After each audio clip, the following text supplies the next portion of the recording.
عليك يا محمود رب العالمين الصلاة والسلام عليك يا شفيع المذنبين وعلى آلك وأصحابك يا خاتم النبيين۔ دعا ہے اللہ رب العزت کی بارگاہ میں کہ ہم سب کی حاضری قبول فرمائے اور ہم سب کو آقا کریم علیہ الصلوۃ والتسلیم کی پکی سچی غلامی اور محبت نصیب فرمائے، اور ہم سب کا یہاں آنا اور مل بیٹھنا اور پڑھنا اپنی بارگاہ میں شرف قبول عطا فرمائے،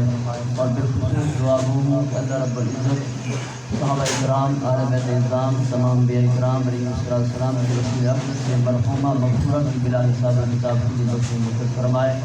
اور اس کے درجات کو بلند فرمائے۔ سامعین ذی وقار،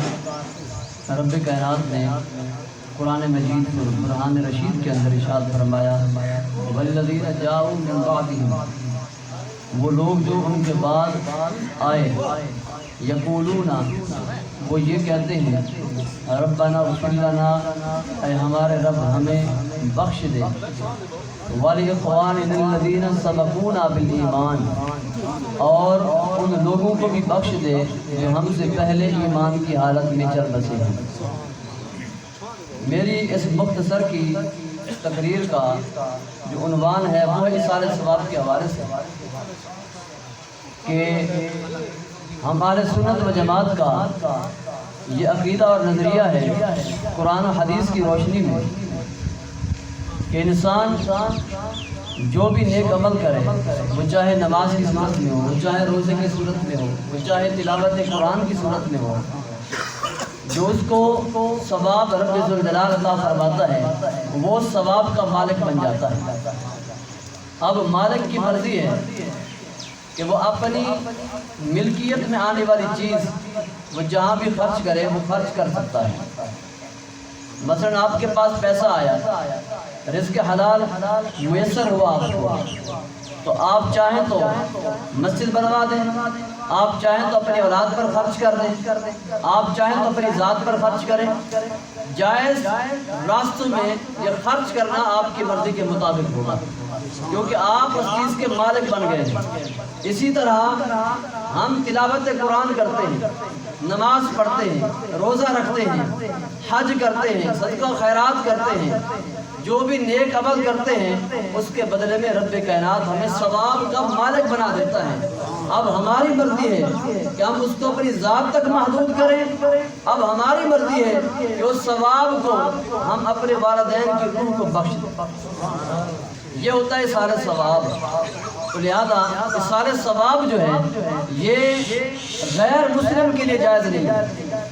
مسلمان کے لیے جائز ہے۔ اس پر قرآن کریم شاہد ہے ما کان للنبی والذین آمنوا ان یستغفروا للمشرکین ولو کانوا اولی قربی۔ رب ذوالجلال نے فرمایا یہ نبی کی بھی شان نہیں اور ایمان والوں کی بھی شان نہیں کہ وہ مشرکین کے لیے اگرچہ ان کے قریبی رشتہ دار ہی کیوں نہ ہوں ان کے لیے استغفار کریں، ان کے لیے دعائیں مانگیں، ان کے لیے ایصال ثواب کریں، یہ مشرکین کے لیے بالکل جائز ہی نہیں۔ اب مسئلہ کیا نکلا؟ خلاصہ کلام کیا نکلا؟ خلاصہ کلام یہ ہے کہ جو مسلمان مر جاتا ہے اس کے لیے سارے ثواب کرنا جائز ہے، اور جو غیر مسلم ہے وہ مر جائے تو اس کے لیے سارے ثواب جائز نہیں ہے۔ یاد رکھیں اس کی واضح مثال تاریخ اسلام میں ہمیں ملتی ہے۔ عبداللہ بن ابی رئیس المنافقین جو بظاہر تو کلمہ پڑھتا تھا لیکن دل کے اندر جو ہے بغض اسلام تھا، دل کے اندر جو ہے آقا صلی اللہ علیہ وسلم کے ساتھ منافقت تھی، بغض تھا، اور آقا صلی اللہ علیہ وسلم کے پیچھے بھی نمازیں پڑھتا تھا اور حضور کے ساتھ سحری بھی کرتا تھا، افطاری بھی کرتا تھا، ہاتھوں میں تلوار اٹھا کر حضور کے ساتھ جہاد میں بھی شرکت کرتا تھا اور بڑے بڑے دعوے بھی کیا کرتا تھا، اور آقا صلی اللہ علیہ وسلم کے آنے سے پہلے لوگوں کو خطاب بھی کیا کرتا تھا اسلام کے بارے میں۔ لیکن حال یہ تھا کہ اس کے دل کے اندر کوڑ تھا اور اس کے دل کے اندر بغض تھا اسلام کے خلاف، منافقت تھی، اور وہ چلتا رہا منافقت کرتا رہا۔ جب وہ مرا اس کا بیٹا عبداللہ جو مخلص مسلمان اور مخلص صحابی، مخلص حضور کا غلام، یہ ہو سکتا ہے کہ باپ کمینہ ہو اور بیٹا جو ہے نیکوکار بن جائے، یہ ہو سکتا ہے کہ بیٹا کمینہ ہو باپ نیکوکار بن جائے، اتفاق سے باپ منافق تھا، رئیس المنافقین، منافقوں کا سردار تھا، لیکن بیٹا سچا پکا حضور کا غلام تھا۔ جب وہ مرا رئیس المنافقین، اس کا بیٹا حضور کی بارگاہ میں آیا، عرض کرنے لگا یا رسول اللہ صلی اللہ علیہ وآلہ وسلم، یہ میرے والد کی خواہش تھی کہ جب میں مروں تو آقا صلی اللہ علیہ وسلم مجھے اپنے جسم سے لگنے والا قمیص بطور کفن کے دیں۔ میرے والد کی خواہش تھی، وہ مجھے کہا کرتے تھے جب میں مروں تو میرا جنازہ امام الانبیاء پڑھائیں۔ یہ میرے والد کی خواہش تھی، جب میں مروں تو آقا صلی اللہ علیہ وسلم اپنا لعاب دہن میرے منہ میں ڈالیں۔ یہ عرض گزار ہوئے، آقا صلی اللہ علیہ وسلم نے فرمایا چلو اس کی میں نماز جنازہ بھی پڑھوں گا اور میں اس کے منہ میں اپنا لعاب دہن بھی ڈالوں گا، اپنا قمیص بھی دوں گا۔ آقا صلی اللہ علیہ وسلم چل پڑتے ہیں، فاروق اعظم حضور سے عرض کرتے ہیں یا رسول اللہ وہ تو ساری زندگی منافقت کرتا رہا ہے، ساری زندگی اسلام کے خلاف چلتا رہا، بظاہر کلمہ گو تھا۔ حضور نے فرمایا اے فاروق جو میری نگاہ دیکھ رہی ہے وہ تیری نگاہ نہیں دیکھ رہی، جو میں دیکھ رہا ہوں، میں یہ دیکھ رہا ہوں اگر میں نے اس کے ساتھ حسن سلوک کیا، میں نے اس کا جنازہ پڑھا، لعاب دہن اس کے منہ میں ڈالا، اپنا قمیص بطور کفن کے دیا، میرے اس عمل سے 1000 منافقین میرے سچے پکے غلام بن جائے۔ اور آقا صلی اللہ علیہ وسلم تشریف لے گئے۔ جب حضور گئے تو دیکھا کہ اس کو قبر میں دفن کر دیا جا چکا تھا، صرف اس کی موری بند نہیں کی تھی۔ حضور نے فرمایا اس کو باہر نکالو۔ حضور نے جنازہ بھی پڑھا، حضور نے لعاب دہن بھی ڈالا، حضور نے اپنے جسم سے لگنے والا قمیص وہ بھی عطا فرمایا، لیکن اس سب کے باوجود اسی منافق کو نہ تو حضور کے لعاب دہن نے فائدہ دیا، نہ ہی حضور کے قمیص نے فائدہ دیا، نہ ہی حضور کے جنازہ پڑھنے نے فائدہ دیا۔ آج لوگ کہتے ہیں یہ سارے ثواب جائز نہیں ہے، بزرگوں کے آثار، بزرگوں کے تبرکات وہ کسی کو فائدہ نہیں دے سکتے۔ وہ یہی دلیل پیش کرتے ہیں کہ جب رئیس المنافقین کو عبداللہ بن ابی کو جو حضور کے پیچھے بھی نمازیں پڑھتا تھا، حضور کے ساتھ سحر و افطار بھی کیا کرتا تھا، حضور کے ساتھ جہاد بھی کیا کرتا تھا، اس کو حضور کا لعاب دہن فائدہ نہ دے سکا، اس کو حضور کا قمیص فائدہ نہ دے سکا، تو 14ویں صدی کے بعد یہ مولوی کہتا ہے کہ حضور کا نام لے تو فائدہ ملتا ہے، حضور کی قمیص اگر کہیں مل جائے اس کی بھی برکات ملتی ہے، اگر حضور کا نام لے لیں تو اس کی بھی برکات مل جاتی ہے۔ 14ویں صدی پہلے ایک بندے کو فائدہ نہ مل سکا، 14ویں صدی کے بعد بندوں کو کیسے فائدہ مل سکتا ہے؟ یہ اعتراض کرتے ہیں۔ میں نے کہا اصل میں بات یہ ہے کہ وہ تھا منافق، وہ تھا رئیس المنافقین، اس کے دل کے اندر تھا بغض، اس کو فائدہ نہ دے سکا لعاب دہن مصطفیٰ، اس کو قمیص مصطفیٰ فائدہ نہ دے سکی، اس کو میرے مصطفیٰ کا جنازہ پڑھنا فائدہ نہ دے سکا۔ لیکن ادھر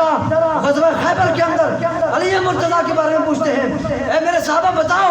میرا علی کہاں ہے؟ عرض کرتے ہیں یا رسول اللہ آپ کا علی آشوب چشم میں مبتلا ہے، ان کی آنکھیں جو ہیں وہ خراب ہوئی پڑی ہیں۔ حضور نے فرمایا ان کو میرے پاس بلاؤ۔ جب بلایا گیا پاس، آقا صلی اللہ علیہ وسلم نے اپنا لعاب دہن، جو لعاب دہن اسی رئیس المنافقین کے منہ میں ڈالا تھا، وہی لعاب دہن علی مرتضیٰ کی آنکھوں میں ڈالا تو بالکل صحیح اور تندرست ہو گئی۔ اور چل غار حرا کے اندر صدیق اکبر اپنے پاؤں پر دسوا لیتے ہیں سانپ سے، پھر مصطفیٰ کو جاگ آ جاتی ہے، پوچھتے صدیق روتا کیوں ہے؟ اب کہ یا رسول اللہ میرے پاؤں پر سانپ نے ڈس لیا ہے، اس نے مجھے تکلیف پہنچائی ہے۔ آخر صلی اللہ علیہ وسلم وہ لعاب دہن جو رئیس المنافقین کے منہ میں ڈالا تھا وہی لعاب دہن میرے مصطفیٰ صدیق اکبر کے پاؤں پر لگاتے ہیں، تکلیف رفع دفع ہو جاتی ہے۔ میں نے کہا اصل میں بات یہ ہے اثار ثواب ہو، چاہے مصطفیٰ کے لعاب دہن ہو، چاہے مصطفیٰ کا نماز جنازہ پڑھنا ہو، چاہے مصطفیٰ کی دعا ہو، چاہے مصطفیٰ کے استغفار کرنا ہو، کبھی منافق کو فائدہ نہیں دیتا، جب بھی فائدہ دے گا تو یہ ہم ورد کرتے ہیں، یہ ہم تقسیم کرتے ہیں کہ آج بھی مصطفیٰ علیہ السلام اپنی قبر انور میں جلوہ گر ہو کر اپنے غلاموں کے لیے دعا فرما رہے ہیں۔ یہ حدیث پاک ہے، آقا علیہ السلام نے فرمایا کہ تمہارے اعمال ہر جمعے کے دن میری بارگاہ میں پیش ہوتے ہیں، میری بارگاہ میں پیش ہوتے ہیں، اور میں تمہارے اچھے اعمال کو دیکھ کر خوش ہو جاتا ہوں، میرا چہرہ جگمگا اٹھتا ہے۔ ہاں اگر تمہارے برے عمل ہوں تو میں اپنے رب کی بارگاہ میں تمہارے لیے ہدایت کی دعائیں کرتا رہتا۔ ہم تو کہتا ہے کہ 14ویں صدی پہلے ایک بندے کو فائدہ نہ ملا، میں نے کہا وہ تھا منافق، ہم ہیں حضور کے پکے کے سچے غلام، ہمیں حضور کے دیوانے، ہمیں حضور سے محبت کرنے والے، آج بھی آقا علیہ السلام ہمارے لیے، ہمارے اگر برے عمل حضور کی بارگاہ میں پیش بھی ہوتے ہیں، مصطفیٰ ہمارے ان برے عملوں کو دیکھ کر رب کی بارگاہ میں ہمارے لیے ہدایت کی دعا بھی کرتے ہیں اور قبول بھی ہو جاتے ہیں۔ آخری حدیث پاک، ٹائم بالکل مختصر ہے، یاد رکھیں حضور کے غلاموں، ہمیں چاہیے کہ ہم حضور کے دین پر سے ایمان میں عمل کریں۔ ہم بھی تو اپنا چہرہ حضور کی بارگاہ میں لے کے جائیں جو بخشنے کے قابل ہو، جو بخشے جانے کے قابل ہو۔ ایسا نہ ہو کہ نماز چھوڑنے کی وجہ سے، روزہ چھوڑنے کی وجہ سے، والدین کی نافرمانی کرنے کی وجہ سے، اپنے بیوی کے حقوق کو تلف کرنے کی وجہ سے، اپنے ہمسائے کو ستانے کی وجہ سے ہمارا خاتمہ ایمان پر نہ ہو، کفر پر ہو جائے، اگر ساری زندگی عبدالآباد تک جہنم میں رہنا پڑے گا۔ تو لہذا ہمیں چاہیے کہ ہم اپنا قبلہ سیدھا کریں، ہم قرآن کو گلے سے لگائیں، ہم قرآن کو سینے سے لگائیں، ہم اپنے گھروں کے اندر قرآن کو جگہ دیں۔ روزمرہ کی طرح قرآن ہمارے گھروں پر دستک دیتا ہے، وہ جگہ ہے میرے آنے کی، رہنے کی جگہ ہے۔ اگر سے مسلمان جواب دیتا ہے نہیں ابھی ہمارے پاس فلم چل رہی ہے، تیری کوئی جگہ نہیں۔ یہاں مسلمانوں کا الویہ ہے، یہ مسلمانوں کا جو ہے طور طریقہ ہے۔ ہم تو یہ سنت رسول بھی نہ رکھ سکے، ہم تو داڑھی مبارک بھی نہ رکھ سکے، کیوں؟ اس لیے کہ شرم آتی ہے۔ یار بڑی بات ہے، تجھے داڑھی رکھنے میں شرم آتی ہے، مڈانے میں شرم نہیں آتی۔ اذان، یہ نوجوان ہے نا ہمارا، ہم کہ یار اذان دے، کہتا ہے مجھے نہیں آتی، یا کہتا ہے مجھے شرم آتی ہے اذان کہنے۔ بڑا المیہ ہے۔ کل حضور کو کیا وہ دکھائیں گے ہم؟ تین مقام، آخری بات کہہ رہا ہوں، تین مقامات پر صحابہ نے پوچھا یا رسول اللہ آپ کو قیامت کے دن ہم تلاش کریں تو کہاں ملیں گے؟ حضور نے فرمایا حوض کوثر پر ملوں گا، وہاں میری امت پیاسی آئے گی، میں انہیں جام بھر بھر کر پلاؤں گا، اور اگر وہاں نہ ملوں تو پھر پل صراط پر آ جانا، میں وہیں میری امت گزر رہی ہوں کہ میں دعائیں کر رہا ہوں گا، رب سلم امتی، رب سلم امتی، اے رب میری امت کو سلامت سے پہنچا دے جنت میں۔ اور تیسرا مقام میزان عمل ہے، جہاں میری امت کے اعمال توڑے جا رہے ہوں گے، اگر کسی کے کم بھی پڑ گئے ہوں گے تو میں پوری کرا دوں گا کمی کو۔ تو لہذا اگر انہیں تینی مقامات پر ہم حضور کے سامنا ہمارا ہوا، حضور نے پوچھ لیا کہ تو 5 وقت نماز بھی نہ پڑھ سکتا، وہ تو دور کی بات ہے، جہاد کرنا اسلام کی خاطر اپنی گردن کٹانا، بچوں کی گردنیں کٹانے دور کی بات ہے۔ حضور نے اتنا پوچھ لیا، نماز بھی نہ پڑھ سکا، روزہ بھی نہ رکھ سکا، قرآن کو اپنے گھر میں جگہ بھی نہ دے سکا، پانی بھی نہیں کیا۔ لہٰذا ہمیں چاہیے کہ ہم اپنے دین کو سینے سے لگائیں، اپنے گھر کے اندر دین کو جگہ دیں، دعا ہے اللہ رب العزت سے کہ ہم سب کی حاضری قبول فرمائے۔